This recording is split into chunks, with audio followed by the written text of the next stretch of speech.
in today's topic, we're going to talk about WhatsApp.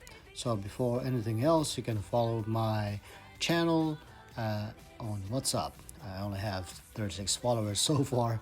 So, anyway, we're gonna head to this new feature on iOS where you can now actually add a question sticker on your status. So as you can see, I'm going to add a question sticker.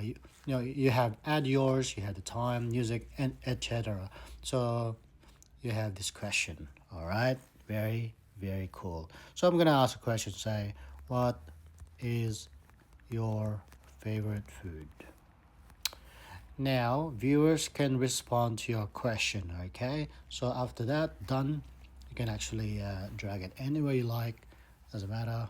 And after that, you can just simply uh, put it on your status. Let's have a look how it works. So there you have it. I've already shared it.